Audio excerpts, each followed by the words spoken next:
1,000 times. Just imagine that for a second. You take this massive, incredibly complex computational workload, the kind of thing that used to literally keep an entire server farm grinding away for days, and you reduce the sheer power needed to process it by a staggering factor of 1,000. That's not some wild theoretical prediction for the 2030s. It is happening right now, and it's fundamentally rewriting the entire technological landscape as we know it. Welcome back to The Explainer. Today, we're going to break down exactly how this monumental shift in AI hardware is triggering some massive geopolitical and business transformations around the globe. We're talking custom silicon, unprecedented memory breakthroughs, and the very real implications for how you, your business, and entire nations operate. And to really do this justice, we're keeping things grounded in reality today. No abstract 3D animations, no cartoon graphics. We're going to look at real, photorealistic images of the actual physical hardware driving this revolution. All right, let's look at the agenda. We've got a lot of ground to cover. First, the custom silicon era.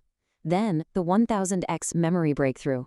Third, we'll dive into the AI sovereignty gap.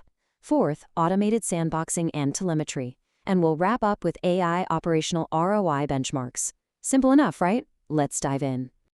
Let's start at the physical foundation with Section 1, the custom silicon era and how it's redefining AI hardware. Grounding this in reality, tech giants are completely shifting gears. They're no longer just buying off-the-shelf components from external vendors. Instead, they're actually physically manufacturing their own custom chips. They are optimizing these things right down to the microscopic circuits, specifically for their own proprietary AI workloads. So that era of the general-purpose chip dominating the AI space, yeah, that's pretty much coming to an end. A prime example of this is OpenAI's newly unveiled Jalapen chip. Look at the shot. This is a real photorealistic server environment, exactly where these things live. What makes the Jalapen chip so mind-blowing is that it was developed in a record-breaking 9 months. How's it even possible? Well, they actually use their own AI models to optimize the chip's physical architecture.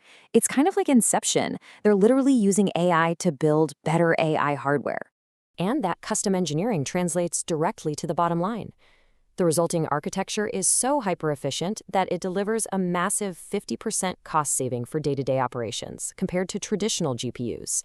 I mean, we are talking about taking the daily cost of running these massive models and just slicing it squarely in half. But honestly, custom silicon is really just the engine. Let's move to Section 2, the 1000x memory breakthrough that is unlocking true scale. The actual breakthrough driving this entire revolution is something called SSA. That stands for Subquadratic Sparse Attention. It's a structural memory breakthrough that completely bypasses the historical bottlenecks we've always seen in AI processing. Instead of the system just getting hopelessly bogged down as you feed it more data, SSA totally streamlines the flow. If you take a look at the actual hardware blueprints, SSA fundamentally changes how data routes through the system's memory banks and buses. It creates these insane routing efficiencies and data handling protocols that traditional memory setups literally cannot match. It's just a completely different ballgame. Because of that clever new routing, this SSA architecture now allows for context windows of 12 million tokens. 12 million!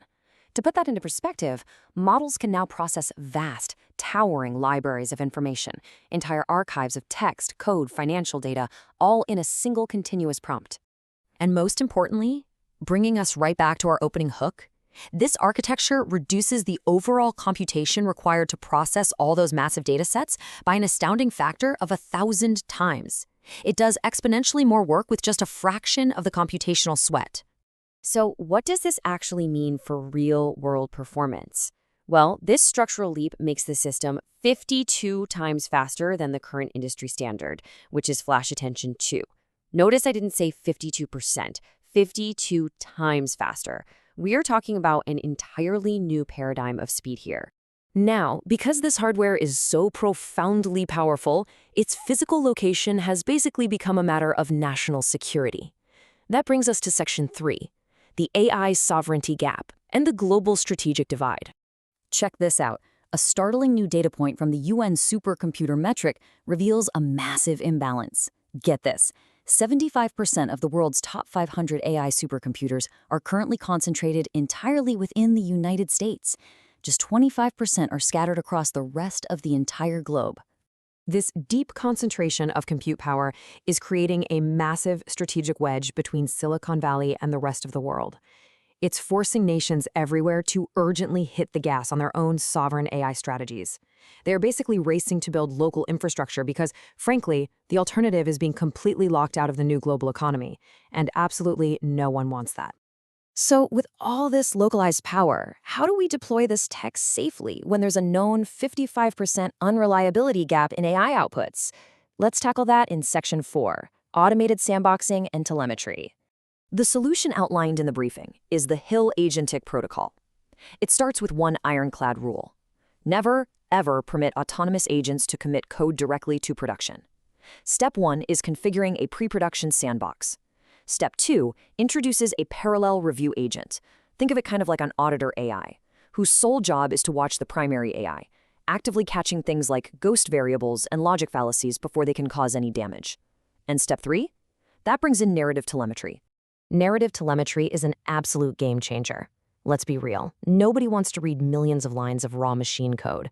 This protocol converts raw AI logs into a human-readable story.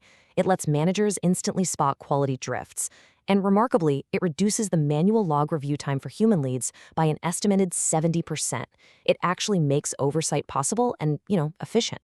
Finally, to ensure all these massive new hardware capabilities actually translate into safe, tangible business value, we move to Section 5, AI Operational ROI Benchmarks. How do we actually measure success? To do this right, organizations must strictly track two primary KPIs. First, you have to maintain a maximum review-to-generation ratio of 1 to 5, meaning for every 1 minute of human review time, the AI must have saved you at least 5 minutes of manual labor. Second, you got to track hallucination density. If the error rate bumps up above a strict 3% threshold, that's 3 errors per 100 actions, boom, it triggers an immediate mandatory prompt engineering audit, no exceptions. Yet, even with all this 1000x efficiency and fancy automated auditing, the manual gate rule remains absolute. Every single task that touches primary financial or core data infrastructure must still require a verified human signature before execution.